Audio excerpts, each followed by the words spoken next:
ప్రభు అయిన యేసుక్రీస్తు ప్రశస్త నామములో అందరికీ కూడా హృదయపూర్వకమైన ప్రేమ వందనాలు. దేవుని బిడ్డలారా, ఎలా ఉన్నారు? దేవుని కృపచేత మరి ఈ దినాల డైలీ జరుగుతున్నటువంటి ప్రార్థనలను మహిమకరంగా దేవాది దేవుడు జరిగిస్తూ ఉన్నాడు. అలాగే ప్రతి దినము కూడా దేవుడు తన వాక్యం ద్వారా మనతో మాట్లాడుతూ ఉన్నాడు. అలాగే విశ్వాస వాక్కు అనే కార్యక్రమాన్ని వీక్షించుచున్నటువంటి ప్రియులైన మీకు అందరికీ కూడా హృదయపూర్వకమైన వందనాలు. మీ కుటుంబాలు దీవించబడాలి, మీరు దీవించబడాలి, మీరు ఎంతగానో ఆశీర్వదించబడాలి అని అభిలాష కోరికతో మరి ఈ కార్యక్రమాలు ఆగక కొనసాగునట్లు మీరందరూ తప్పక మీ ప్రార్థనలో మరి జ్ఞాపకము చేసుకోవాలని ప్రేమపూర్వకంగా మిమ్మల్ని అందరినీ కూడా కోరుతున్నాను. మంచిది, దేవుని వాక్య ధ్యానంకు సమయం అయింది. కాలయాపన చేయకుండా మీ బైబిల్ చేత పట్టుకుని అటు ఇటు తిరగకుండా మాట్లాడకుండా శ్రద్ధగా దేవుని మాటలు మనం ఆలకించుచున్నప్పుడు దేవుడు ఏదో ఒక మాట ద్వారా మనం దర్శించబోతూ ఉన్నాడు, ఏదో ఒక మాట ద్వారా బలపరచబోతూ ఉన్నాడు, ఏదో ఒక మాట ద్వారా ఆదరించబోతూ ఉన్నాడు. ఏ నిరాశతో ఇక్కడ మనం కూర్చున్నామో దేవుడికి తెలుసు కాబట్టి దేవుడు మాట్లాడతాడు. మంచిది, ఇంకేమీ ఆలస్యం చేయకుండా దేవుని వాక్యంలోకి వెళదాం. ఈరోజు ప్రసంగ అంశం ఏంటంటే పరిశుద్ధ గ్రంథమైన బైబిల్లో ఏమండి ఎవరు ధన్యులు? నేను అడుగుతున్నాను, ఈ లోకంలో ఎవరు ధన్యులయ్యా? ఒకసారి ఒక కూటానికి వెళ్ళాను. వాక్యం చెప్పిన తర్వాత ఒక తల్లి వచ్చింది. అయ్యా నీకు ఎంతమంది కొడుకులు అంది. ఏవో అమ్మ నాకు 2 కొడుకులు అంటే నువ్వు ఎంత ధన్యుడు అయ్యా అంది. ఏముంది, కూతులు కన్నా వాళ్ళు చూసేటప్పుడు మాకేమనిపిస్తుంది, మీరు ఎంత ధన్యులు అని మేము అనుకుంటా ఉంటాం. మీకున్న తిప్పలు మాకు తెలియదు, మాకున్న తిప్పలు మీకు తెలియదు. కూతురి బెట్టలు కొడుకులు కాయలేక సావాలగా, అదే కాదు మరి ఎవడ పద ఆడిది. ఏమండి అప్పుడు ఇంతకీ నేను అన్నాను, బాగానే అడిగోడు దంజురాలు అన్నా, కొడుకు అన్నవాడు దంజురాలు అన్నా. ఇంతకీ నీకు ఎంతమంది కొడుకులు అంటే 7 అంటుంది. మరి నాకంటే నువ్వే దంజురాలు కదంటే అంటే అన్నది యావత్తండి బాబు, ఒక్కొక్కళ్ళు కూడి అట్టలేదండి. మరే నాకు 2 ఇట్టేస్తారా అన్నాను. నాకు అప్పుడు ఆలోచన వచ్చింది ఏంటంటే, ఈ లోకంలో కొడుకులు ఉన్నవాళ్ళు ధన్యులు కాదు, మేడలో మిద్దులు ఉన్నవాళ్ళు ధన్యులు కాదు, డబ్బు ఉన్నవాళ్ళు ధన్యులు కాదు. ఈ లోకంలో ఎవడు ధన్యుడయ్యా అని అంటే ఈ రోజున 7 సంగతులు. ఎన్ని సంగతులు? 7 సంగతులు. ఈరోజు పరిశుద్ధ గ్రంథమైన బైబిల్లో నుంచి కొంతమంది ధన్యులు అయిన వారు ఉన్నారు. నేను అంటాను, ఒక వ్యక్తి ఊరికినే ధన్యుడవడండి. ధన్యుడు అవ్వాలంటే వాడికి కొన్ని క్వాలిటీలు ఉంటాయి. అది ఏముంటే ధన్యత అని దేవుని వాక్యపు వెలుగులో నుంచి మొట్టమొదటిగా ఇర్మియా గ్రంథము 17వ అధ్యాయం 7వ వాక్యాన్ని చదువుదాం. యెహోవాను నమ్ముకున్నవాడు ధన్యుడు, యెహోవా వానికి ఆశ్రయముగా ఉండును. అందరూ చెప్పండి, ఎవడు ధన్యుడయ్యా అంటే ఈ లోకంలో కొడుకులు కన్నవాడు ధన్యుడు కాదు, మేడ మిద్దులున్నవాడు ధన్యుడు కాదు. ఏమండి అందరూ అంటే ఉండి కూడా దౌర్భాగ్య జీవితమును అనుభవించేవారు లేదా? మనశ్శాంతి ఉన్నాయా? కొంపల్లోని ఇళ్లలోనే లేదు కదా. పిల్లలుంటే మనశ్శాంతి ఉందా? ఈ రోజున నెంబర్ 1 పరిశుద్ధ గ్రంథమైన బైబిల్ ఎవడు ధన్యుడయ్యా అంటే దేవుని నమ్ముకున్నవారు ధన్యుడు. చెప్పండి, ఎవరు నమ్మాలి? దేవుణ్ణి నమ్ముకోవాలి కదా. దేవుని నమ్ముకున్నవాడే ధన్యుడు. హల్లెలూయా. ఎవరు నమ్మాలి? దేవుణ్ణి నమ్మాలి. దేవుణ్ణి నమ్ముకున్నవాడే ధన్యుడని వాక్యం చెప్తా ఉంది. ఏమండి ఈ రోజున అందరినీ నమ్ముతున్నాం కదండి. దేవుడు పద్దాగా ఈ వార దినాల్లో మాట్లాడుతూ వచ్చాడు. ఏమని మాట్లాడాడు దేవుడు అనంటే, ఏమని మాట్లాడాడంటే మీరు దేవుణ్ణి నమ్మండి, సేవకుని నమ్మండి దేవుడు మాట్లాడుతూ ఉన్నాడు. ఇప్పుడు దేవుణ్ణి నమ్మడం అనేది చాలా ప్రాముఖ్యమే కదా.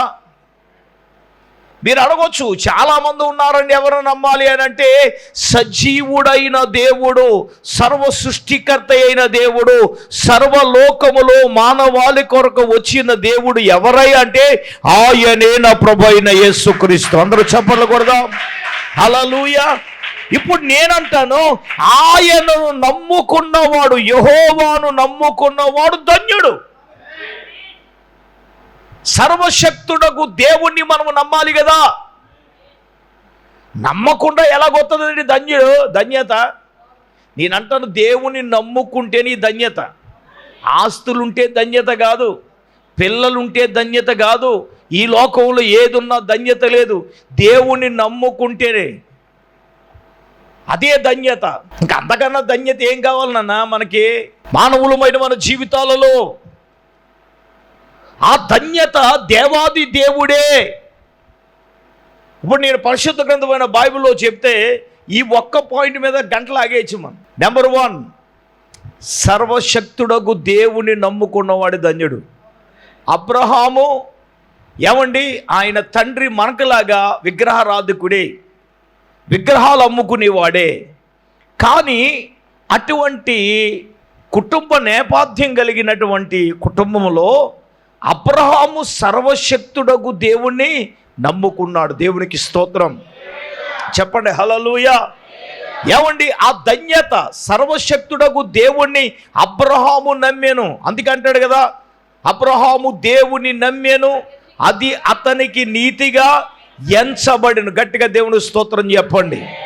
మనము విగ్రహారాధికులమే, సర్వశక్తుడగు దేవుని మనము నమ్మాలి, ఆయన యందు విశ్వసించాలి. మన బ్రతుకును మార్చిన వాడు యేసు, మన జీవితాన్ని మార్చిన వాడు యేసు. ఇప్పుడు చెప్పండి, ఎవరిని నమ్మాలి అంటే సర్వశక్తుడగు దేవుణ్ణి మనం ఏం చేయాలి? నమ్మాలి. హల్లెలూయా. ఏమండి, ఆయనను నమ్ముకొనుట ద్వారా మాత్రమే ధన్యత. నెంబర్ 2, రెండవదిగా మనం చూద్దాం. రెండవదిగా, ఎవడు ధన్యుడయ్యా అని గనక దేవుని లేఖనములు మనము పరిశీలన చేయగలిగినప్పుడు సామెతల గ్రంథకర్త అంటాడు, సామెతల గ్రంథము 3వ అధ్యాయము 13వ వాక్యాన్ని ఒక్కసారి మనం గమనిస్తే, సామెతల గ్రంథం 3వ అధ్యాయము 13వ వచనం చదవండి. జ్ఞానమును సంపాదించుకున్నవాడు ధన్యుడు. దేవునికి ఒకసారి పెద్ద స్తోత్రం చెప్పండి. ఏమండి, మనము క్రీస్తుని నమ్ముకున్న తరువాత మనం ఏమి సంపాదించుకోవాలి అంటే జ్ఞానము సంపాదించుకోవాలి. నానా, కొంతమంది అండి పేరు సంపాదించుకునే వాళ్ళు బైబిల్లో ఉన్నారు, లాభాన్ని సంపాదించుకోవాలనుకునే వాళ్ళు చాలామంది ఉన్నారు. ఒకడు పేరు సంపాదించుకోవాలని బాబేలు గోపురాన్ని కట్టాడు నిమ్రోదు. ఏమండి, బైబిల్లోనే రాయబడి ఉంది, బాబు పేరు సంపాదించుకోవాలని బాబేలు కట్టారు. నేను అంటాను, పేరు సంపాదించుకోవడానికి బాబేలు గోపురం కడితే వాళ్ళు పేరు సంపాదించుకోవటం మాట దేవుడు ఎరుగు. అప్పుడు వరకు ప్రపంచమంతా ఒకటే భూమిగా ఉన్నారు, జనమందరూ ఒకే భాషగా ఉన్నారు. ఏమండి, ఇలాగ ఉంటుంటే ఇప్పుడు పేరు సంపాదించుకోవాలని దైవ చిత్తము లేకుండా, దేవునికి ఇష్టము లేకుండా కట్టాలని వారు ప్రారంభిస్తే, ఒరే నా సెలవు లేకుండా మీరు పేరు సంపాదించుకోవాలని కడతారా? ఒరే మీకు జ్ఞానం ఎక్కువైపోయిందని ఏం చేశాడంటే అక్కడ ఉన్న జనాలందరిలో భాషలు తారుమారు చేశాడు. బాబేలు అంటే అర్థం ఏంటి తెలుసా? తారుమారు. చెప్పండి ఏంటి? ఏం తారుమారు అయిపోయింది? అక్కడ ఏమో భాషలు తారుమారు, ఇక్కడ నీకు బతుకు తారుమారు అయిపోయింది. పేరు సంపాదించుకోవాలంటే పేరు సంపాదించుకొని బతుకులు తారుమారైపోతాయి, చేసే ఉద్యోగాలు తారుమారైపోతాయి, బాయ్ చేసే పనులు తారుమారైపోతాయి, వ్యాపారాలు తారుమారైపోతాయి. ఎందుకు? పేరు సంపాదించుకోవాలా? పేరు సంపాదించడానికి పడ్డ తెప్పులయ్యి. నానా, మనం పేరు కాదు సంపాదించుకోవలసింది, జ్ఞానాన్ని సంపాదించుకోవాలి. హల్లెలూయా. సొలొమోను తెంగరుడేంటి, దేవుడు ప్రత్యక్షమై ఏం కావాలరా అంటే, బాబు ఈ ప్రజలను పరిపాలించడానికి నాకు ఏం కావాలన్నాడు? దైవిక సంబంధమైన జ్ఞానం అడగాలి కదా. ప్రార్థన చేయకపోతే ఎలాగ ప్రార్థన చేయాలో ప్రభు నాకు జ్ఞానం ఇవ్వని అడగాలి కదా. వాక్యము చదవడం రాకపోతే ఎలాగ చదవాలని దేవుడి జ్ఞానం ఇవ్వని అడగాలి కదా. ఏమండి, వాక్యము సువార్త ఎదురుకి చెప్పాలి ప్రభు అంటే, నువ్వు నాకు జ్ఞానం ఇవ్వని ఆయన అంటే నువ్వు బైబిల్ తీసి ప్రసంగం చేయక్కర్లేదు. దేవుడు నీ జీవితంలో చేసిన కార్యాలు ఇతరులకి చెప్తే సరిపోద్ది కదా. జ్ఞానవంతులు అని చెప్పుకునే జ్ఞానం ఏమన్నా లోక సంబంధమైన జ్ఞానాన్ని చాలామంది దైవికమైన విషయాల మీద కుదురుద్దేస్తారు కంపేర్ చేసేసి. హలో, బైబిల్ చెప్తుంది లోక సంబంధమైన జ్ఞానం వేరు, ఆత్మ సంబంధమైన దైవిక సంబంధమైన వేరు. ఆత్మ సంబంధమైన మనుషులు వేరు, శరీర సంబంధమైన మనుషులు వేరు అని వాక్యం చెప్తా ఉంది కదా. ఈరోజు నేను అంటాను, ఒకప్పుడు క్రీస్తుని ఎరగక ముందు లౌకిక జ్ఞానంతో లోక జ్ఞానంతో మనం బ్రతికాం. ఏమండి, ఆ లౌకిక జ్ఞానంతో ఉన్నప్పుడు ఎలా మాట్లాడాలో మనకు తెలియదు కదా. నోరిప్పితే సంస్కృతం అంటే అర్థమైందిగా, కాపీ కొట్టేయడం కాదబ్బాయి. సంస్కృతం అంటే లౌకికగా ఉన్నప్పుడు లోక జ్ఞానం ఇప్పే ఉంటే నోరిప్పితే బూతులే హెచ్చరక్తం వేసేయి. లౌకిక జ్ఞానంలో ఉండేటప్పుడు చేసే పనులు మామూలు పనులు కాదు కదా. ఇప్పుడు మారు మనసు పొందావు, రక్షించబడ్డావు, క్రీస్తుని నమ్ముకున్నావు. ఇప్పుడు దైవిక సంబంధమైన జ్ఞానం మనం ఏం చేయాలి? సంపాదించుకోవాలి. బైబిల్లో దైవ సంబంధమైన జ్ఞానానికి లోక సంబంధమైన జ్ఞానానికి వ్యత్యాసం ఉంది. అది నేను చెప్పను, చాలాసార్లు చెప్పాను. ఇప్పుడు ఈయన ఏమంటాడంటే, జ్ఞానైన సొలొమోను, అయ్యా జ్ఞానమును సంపాదించుకున్నవాడు ధన్యుడు అంటాడు. ఎందుకు? ఆయన ఏం సంపాదించుకున్నాడండి? జ్ఞానమునే కదా సంపాదించుకున్నాడు. 14వ వాక్యంలో చూస్తే, వెండిని సంపాదించుకున్నట్టు కంటే జ్ఞానమును సంపాదించుకుంటమే మేలు అంటున్నాడు. నిజమే, జ్ఞానము కావాలి మనకి. ఏ జ్ఞానం అండి? ఆత్మ సంబంధమైన జ్ఞానమును మన జీవితములో మనము కలిగి ఉండవలసిన వారమై ఉన్నాం. జ్ఞానమును సంపాదించుకుంటేనే ధన్యత. జ్ఞానినని చెప్పి అజ్ఞానంగా బ్రతకడం, అవివేకంగా బ్రతకడం అది అమాయకం. అర్థమవుతుందా? ఈ రోజున నువ్వు జ్ఞానం సంపాదించుకోవడానికి మార్కెట్లోకి వెళ్తే వస్తుందా? జ్ఞానము సంపాదించుకోవాలంటే దేవుని సన్నిధికి వెళ్ళాలి, ప్రార్థన చేస్తే వస్తుంది జ్ఞానం. సొలొమోను ఏం చేస్తే ఇచ్చాడండి జ్ఞానం అండి? ఏం చేస్తే వచ్చింది జ్ఞానం? దేవుణ్ణి అడగడాన్ని బట్టే కదా, దేవునికి ప్రార్థించడాన్ని బట్టే కదా, దేవునిని బ్రతిమాలుకుంటాను బట్టే కదా. ఆయన అన్నారు, మీలో జ్ఞానము ఎవరికైనా కొద్దువుగా ఉంటే ఏమన్నాడు? పక్కా ఉన్న అడగమన్నాడా? కొద్ది జ్ఞానం నాకు అప్పి అని. నీ దగ్గర ఉన్నది కూడా లాగేస్తుంది అది, ఏసు రక్తం ఇచ్చి. దానికి అంత టాలెంట్ ఉంది. దాన్ని నువ్వు జ్ఞానం అడిగితే ఏంటి? కొంతమంది జ్ఞానవంతులు ఉంటారు, వాళ్ళు గుట్టి చెప్పరు కానీ మన గుట్టి లాగేస్తారు. నువ్వు 2 పొగిడితేటప్పుడు మొత్తం నీ హృదయంలో ఉన్నదంతా కక్కేస్తావు. నువ్వు కక్కితే కానీ నీకు మనసు ఎంత ఉంటుందో, లాక్కోకుండా అడిగి మనసు ఎంత ఉంటుంది. ఒకడున్నాడు, దేవుని స్తోత్రం, పేరు చెప్పను, ఎదరోడు గుట్లు లాగేస్తాడు కానీ ఆడు గుట్టెని తిప్పరు. దేవుని స్తోత్రం. ఒక విషయంలో ఎన్నో ఎన్నో ఎన్నో ఏచాను కానీ ఇంత విషయం రాబట్టలేకపోయింది. అది అప్పుడు నేను అనుకున్నా, ఆయన తెలుగు నుండి నేను అమాయకుడిని నేను ఒప్పుకున్నా. అప్పుడప్పుడు అమాయకుడిని నేను ఎందుకంటాను, అందుకే దేవుని స్తోత్రం. చెప్పండి హల్లెలూయా. హలో, జ్ఞానం కావాలంటే దేవుని సన్నిధికి వెళ్ళి ప్రార్థన చేస్తే వస్తుంది. 2, బైబిల్ చదివితే ధ్యానిస్తే వస్తుంది జ్ఞానం. నాది ఇంగ్లీష్ మీడియము, నాకు చదువు రాదు, తెలుగు రాదు, వంక చేయకండి, రక్తం వేజేయం. నువ్వు పుట్టింది మాట్లాడింది తెలుగే కదా, బైబిల్ చదవాలి కదా. తెలుగు మీడియం, ఇంగ్లీష్ మీడియం వాళ్ళకి చెప్తున్నానమ్మోయ్, మనం అందరం తెలుగు మీడియం బ్యాచే, రక్తం వేజేయం. ఇంగ్లీష్ మీడియం బ్యాచ్ ఉన్నారు అక్కడ, అలాగే చెప్పేది. అందుకే చెప్తాను తల్లికి. నేను మొన్న పాస్టమ్మ గారికి, వరుస పాస్టమ్మ గారు అది చెప్పిన, పిల్లలకంత తెలుగు నేర్పు లేకపోతే ఒడియే అంటారు, కాకర పేగర అంటారు, రక్తం వేజే చెప్తానండి అంటుంది. దేవుడికి స్తోత్రం. చెప్పండి గట్టిగా హల్లెలూయా. జ్ఞానం బైబిల్ చదివితే వస్తుంది. ఫస్ట్లో అందరూ ఏలం చేసేవారు, మళ్ళీ అంకిల్ మహిమ జ్యోతి గారిని కాకి ఊ అని మొత్తం మీద ఎదులుగా బైబిల్ చదివేస్తుంది అంతే. దేవుని స్తోత్రం. మన పెద్దయ్య గారు కూడా అంతే, చదువు లేదు, మొత్తం మీద బైబిల్ చదివేసాడు. ఆయన ప్రసంగాలు కూడా చెప్పేసేవాడు. దేవుని స్తోత్రం. ఏమండి, జ్ఞానం దేవుడు ఎత్తాడు సార్. భౌతికమైన చదువుకి దేవుడిచ్చే బిబిలికల్ నాలెడ్జ్కి సంబంధం లేదు. చెప్పండి గట్టిగా హల్లెలూయా. జ్ఞానవంతుడికి బైబిల్ ఇచ్చి ఎంఏ చదివిని తీసి వాక్యం చెప్పరంటే తడుముకుంటాడు. మరి నాకు మైక్ ఇవ్వండి, నేను ఎంఏ చదవలేదు, మరి దసరాలో మనకు అక్కలేదు, అలాగే తీసి ఇలా తీసి దేవుడికి స్తోత్రం. అది దేవుడిచ్చిన జ్ఞానం అండి. అదే వాడంటే నీ ఒళ్ళంతా వాక్యం అంటున్నాడు. దేవుని స్తోత్రం. మరి అవును, నిద్రలేపు వాక్యం చెప్పమన్నారు. దేవుని స్తోత్రం. ఏంటి మళ్ళీ వాగ్దానం ఇచ్చారు. ఏంటి ఆ వాగ్దానం? నీకు విరోధంగా రూపింపబడిన ఏ 5 వర్ధాలు వాగ్దానం మొదలెట్టేసాను. దేవుని స్తోత్రం. చెప్పండి గట్టిగా హల్లెలూయా. అంతే, మొత్తం ఆదికాండం నుంచి ప్రకటన దాకా ఏకదమ్ హల్లెలూయా అంతే చప్పట్లు కొట్టేసారు. దేవుని స్తోత్రం. మళ్ళీ మామూలుగా కాదు, మోసం వచ్చేసి నీరసం లేచి మెసేజ్ పెట్టేయండి, ఇవాళ నేను వాక్యం చెప్పలేనండి. అయినా కనెక్టింగ్ అయ్యాడు. కనెక్టింగ్ అయితే వాక్యం చెప్తారు. చెప్పేస్తాను. ఎప్పుడు బలహీనం అప్పుడే బలవంతానండి. ఏంటంటే నీరసంగా ఉన్నారు, గట్టిగా కేకలేసేస్తున్నారు ఏంటంటారు. ఎవడిచ్చాడంటే భౌతికమైన జ్ఞానము కాదు.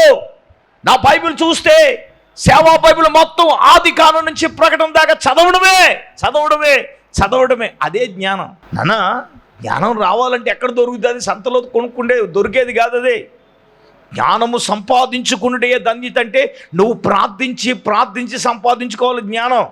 వాక్యము చదువుకొని ఏం చేయాలి? విని దాని ప్రకారంగా చేసి ఏం సంపాదించుకోవాలి? ఇనేసిపోతే మనకేముందండి? జ్ఞానం సంపాదించుకోవాలిగా. జ్ఞానము సంపాదించుకొనుటయే ధన్యత. మూడవదిగా మనం చూద్దాం సామెతల గ్రంథము 29వ అధ్యాయం 29:18. దేవోక్తి లేని ఎడల జనులు ధర్మశాస్త్రమును అనుసరించువాడు ధన్యుడు. ఎవడండి చెప్పాలి? ధర్మశాస్త్రం అంటే దేవుని వాక్యాన్ని అనుసరించేవాడే ధన్యుడు. వాక్యాన్ని చదువుతావు, చదివిన వాక్యాన్ని ప్రేమించాలి, వాక్యాన్ని అనుసరించాలి. కొందరు అనుసరిస్తారు, ఆత్మానుసారంగా నడవరు. ఏమండి, లేఖనం ఏమి చెప్తుందంటే మనము ఎలాగ చేయాలి, ఏమి చెయ్యకూడదో, ఎక్కడికి వెళ్ళాలో, ఎక్కడికి వెళ్ళకూడదో మనం నేటి దినాల్లో మనుషులు చెప్పినట్లు నడుస్తున్నాము. కానీ వాక్యము చెప్పిన దాన్ని బట్టి నడిచేవారు అరుదులే కదా. నేనంటాను, వాక్యం చెప్పినట్టు నడితే నీ జాతకం ఎప్పుడో మారిపోయేది. పెద్ద మనిషి దేవుని స్తోత్రం. అది జాతకం ఎప్పుడో మారేది వాక్యానుసారంగా నడితే.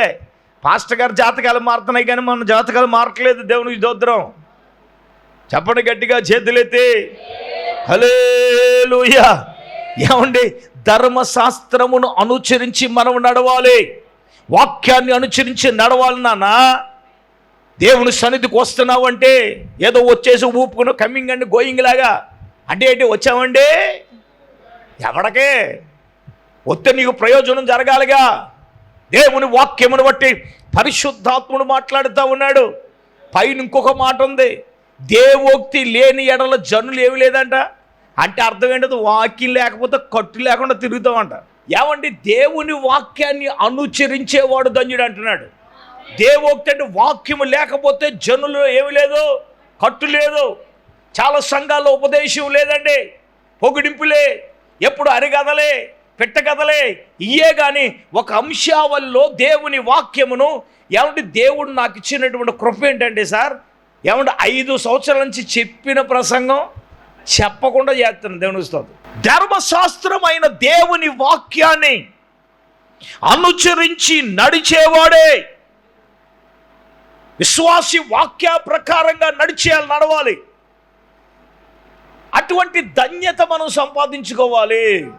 వాక్యం వింటున్నాం, బ్రతుకు మారిందా? వాక్యం వింటున్నాం, జీవితాలు మారినయా? ప్రవర్తన మారిందా? దేవుని పోలుకులోనికి మనం వచ్చామా లేదా? ఒకసారి సత్యాన్ని వేసిన ఈ వాక్యం ద్వారా మనం చేసుకోవలసిన వారమై ఉన్నాం. దేవోక్తి లేకపోతే, వాక్యం లేకపోతే జనులు ఏముండదండి? విశ్వాసులకు కొంతమంది కట్టుంట్లా. ఇది ఒక క్రమం, ఏమండి, ఇది ఒక విధానము అని ఉంట్లా. అక్కడో మనం రక్షించబడ్డారు, ఎన్నాళ్ళు అయింది. నువ్వు ప్రతి ఆదివారం వచ్చేది ఇక్కడ కదా, బలపడేది ఇక్కడ కదా, మేతెట్టేవాడు పాస్టర్ గారు కదా, నేను ఆత్మీయంగా పోషించేవాడు పాస్టర్ గారు కదా. ఒక క్రమం, ఒక కట్టు, ఒక విధానం ఉండాలి కదా. వాళ్ళు చెప్తూ ఆ సంఘం గురించి గొప్ప, ఈ సంఘం నుంచి గొప్ప, ఆ సంఘం నుంచి గొప్ప. మరి నీదేది? వాక్యం నీలో ఉంటే నువ్వు గొప్ప అని చెప్పుకోవాలిగా. సంఘములో వాక్యం ఉంది, సేవకుల్లో వాక్యం ఉంది, కానీ నీలో వాక్యం లేదు. లోకానుసారమైన ఆలోచన మానట్లా, ఆ ఉద్రేకాలు మాటలా. ఏమండి, ధర్మశాస్త్రమును అనుసరించేవాడు జనుడు. పైన అన్నాడు దేవోక్తి లేకపోతే జనులకి ఏముండదంట బాయ్? కట్టు లేదు. అందుకే పెద్దయ్య గారు ఎప్పుడో మాట చెప్పేవారు, చేనికి గట్టు ఉండాలంట, సంఘానికి కట్టు ఉండాలంట. ఏంటి చెప్పండి? చేనికి గట్టు, సంఘానికి కట్టు, కుటుంబానికి గుట్టు. చేనికి కట్టుంటేనే ఏమండే నీళ్ళు నిలబడతాయి, కుటుంబానికి గుట్టుంటేనే అది అర్థమైంది. సంఘానికి ఏమి ఉండాలా? సంఘానికి కాదు ఉండవలసిన, సంఘానికి వచ్చే విశ్వాసాలైన మనలో కట్టు ఉండాలి. ఆ కట్టు అనేది ఏంటో చెప్తాను. దేవుని స్తోత్రం. నన్ను అడిగితే ప్రసంగం. ఇప్పుడు వాక్యాన్ని అనుసరించి నడిచే వాళ్ళే ధన్యులు. అందుకే ప్రకటన గ్రంథంలో అన్నాడు, ఈ సమయము సమీపించుచున్నది గనుక ఈ ప్రవచన వాక్యాలు చదువువాడు, వినువాడు, వాటి చప్పున గైకున్నవాడు ఎవడంట? ధన్యుడంట. దేవునికి స్తోత్రం. ఇది మూడవది. మొట్టమొదటి ఏం చెప్పండి? దేవుణ్ణి నమ్ముకున్నవాడు ధన్యుడు. 2, దైవ సంబంధమైన జ్ఞానమును సంపాదించుకున్నవాడు ధన్యుడు. 3, దేవుని వాక్యాన్ని అనుసరించి నడిచేవాడే ధన్యుడు. హల్లెలూయా. మరి 4వదిగా మనం వెళ్దాం. 4వదిగా సామెతల గ్రంథము 28వ అధ్యాయం 18వ వాక్యాన్ని చదువుదాం. సామెతల గ్రంథము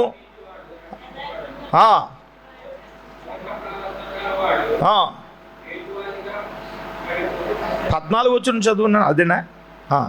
నిత్యము భయము కలిగి ప్రవర్తించువాడే ధన్యుడు. హల్లెలూయా. ఏముండాలంటమ్మా? నిత్యము భయం ఉండాలంటే. ఏం చేయి? నేను అడుగుతాను, గుళ్ళుకి వచ్చినప్పుడు భయం ఉంటుంది కొంతమందికి. గుళ్ళుకి వచ్చినప్పుడు ఎంత భయమో ఏమండి. ఏముంది అక్కడ? విజయవారప్రంజు ఏముండాలి? గుళ్ళోకి వచ్చినప్పుడు భయం కదా అబ్బాయి. ఇంటికాడ పాస్టర్ గారు చెప్తున్నా చెప్పుకో. 4వ పాయింట్ ఏంటంటే నిత్యము భయము కలిగి ప్రవర్తించువాడే ధన్యుడు. నిత్యం ఏముండాలి మనకి? దైవిక భయం ఉండాలి మనలో.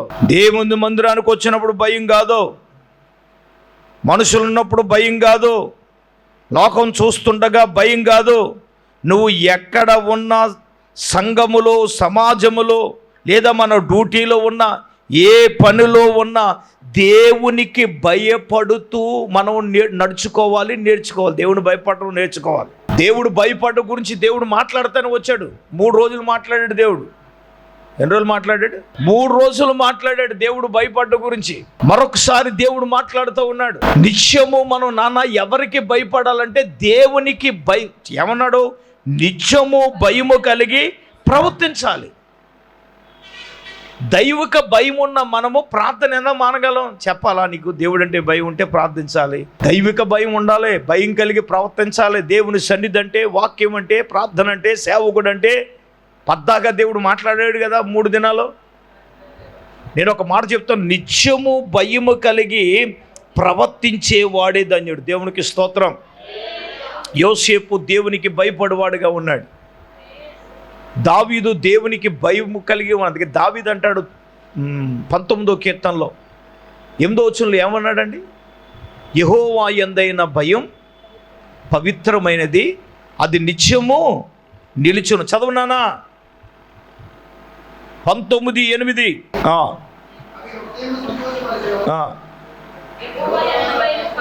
యెహోవా యందైన భయం ఏంటంట? పవిత్రమైనది, అది నిత్యము నిలుచునని వాక్యం చెప్తుంది. ఏంటండి? యెహోవా యందు, దేవుని యందు ఏంటి చెప్పండి? భయము. ఆమేన్. దేవుని యందు ఏంటి చెప్పండి? భయము, అది నిత్యము నిలుచునని వాక్యం చెప్తుంది. కాబట్టి నా ప్రియమైన వాళ్ళారా, ప్రియ పరిశుద్ధాత్మ దేవుడు నిశ్చయముగా ఈ రోజును తన వాక్యమును బట్టి నీతో, నాతో, మనందరితో ప్రభు మాట్లాడుతున్నాడు. దేవునికి స్తోత్రం చెప్పండి. ప్రియమైన సంగమా, దేవుని బిడ్డలారా, ప్రియ పరిశుద్ధాత్మ దేవుడే ఆయన తన వాక్యమును బట్టి నీతో, నాతో, మనందరితో మాట్లాడుతూ ఉన్నాడు. యెహోవా యందైన భయం ఏంటంట? దైవిక భయం అనేది ఉంటే మనలో పవిత్రత ఉంటుంది, పరిశుద్ధత ఉంటుంది.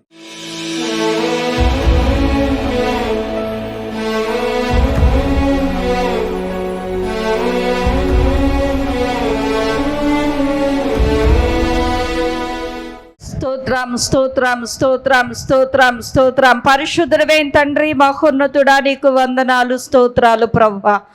నాయనా నా తండ్రి, రాత్రి ఉపవాస కూడికలోని పరిశుద్ధ మందిరములో మేము కూడుకుని ప్రభువా, ఇంతవరకు నీ వాక్యమును ధ్యానం చేయడానికి మీరు మాకు ఇచ్చిన సమయాన్ని బట్టి నీ కృతజ్ఞతలు చెల్లిస్తూ ఉన్నాం తండ్రి. నాయనా నీ సేవకుని అభిషేకించి ప్రభువా, ఈ రాత్రి నైనా అయ్యా ధన్యత గురించి ప్రభువా 7 విషయాలు మీరు మాతో మాట్లాడినందుకు స్తోత్రాలు నాయనా.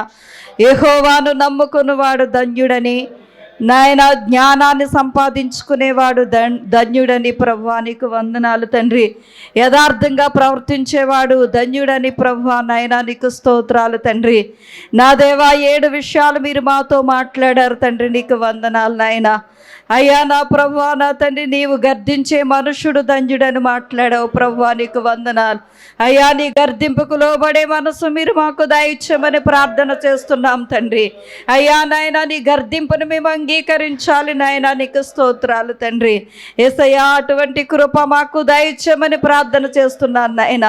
అయ్యా నా ప్రభువా నీకు స్తోత్రాలు తండ్రి. అయ్యా నీతి నిమిత్తం శ్రమ కలిగిన వారు ధన్యులని నాయన నా తండ్రి. నీ వాక్యము ద్వారా మీరు మాతో మాట్లాడారు తండ్రి, నీకు వందనాలు ప్రభువా.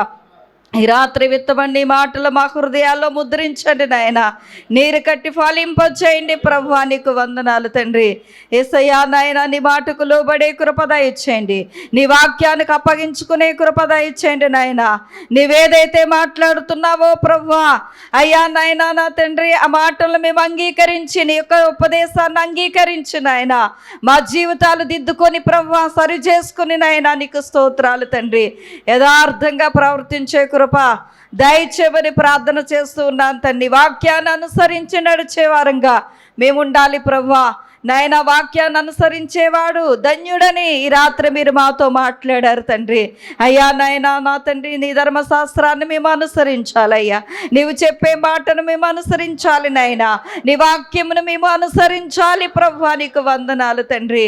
అయ్యా నా ప్రభు అటువంటి కృప దయచేయండి, దైవికమైన జ్ఞానము మీరు మాకు దయచేయమని ప్రార్థన చేస్తున్నాను ప్రభువా. అయ్యా లోక సంబంధమైన జ్ఞానము కాదు తండ్రి, అయ్యా ఆత్మ సంబంధమైన జ్ఞానము, దైవికమైన జ్ఞానము, అయ్యా కుటుంబాన్ని కట్టుకునే జ్ఞానము, ఆధ్యాత్మికంగా మా జీవితాలు కట్టుకునే జ్ఞానము మాకు దయచే తండ్రి, నీకు వందనాలు. యేసయ్యా నీకు వందనాలు ప్రభువా, వందనాలు, స్తోత్రాలు తండ్రి. అయ్యా అటువంటి కృప మాకందరికి నీ దయచే తండ్రి, నీకు వందనాలు అయ్యా. యేసయ్యా కూడా వచ్చిన ప్రతి ఒక్క బిడ్డని జ్ఞాపకం చేసుకోనండి, బలహీనలు బలపరచండి తండ్రి, నీకు వందనాలు. ఈ రాత్రి విత్తబడి మాటలు ప్రభువా ప్రతి ఒక్క బిడ్డ హృదయంలో నీరు కట్టి ఫలింపజేసి సమస్త ఘనత మహిమ ప్రభావములు మీరే పొందమని యేసే పరిశుద్ధ నామములో ప్రార్థన చేసి అడిగి వేడుకొనుచున్నామా పరమ తండ్రి, ఆమేన్. మన పరమ తండ్రి అయిన దేవుని ప్రేమ, ప్రభువును రక్షకుడైన యేసుక్రీస్తు ప్రభుల వారి యొక్క దివ్యమైన కృప, పరిశుద్ధాత్మ దేవుని యొక్క అన్యోన్య సహవాసం ప్రభు బిడ్లారా ఇక్కడ కుండలకు సదాకాలము తోడయుండునుగాక. ఆమేన్, ఆమేన్, ఆమేన్.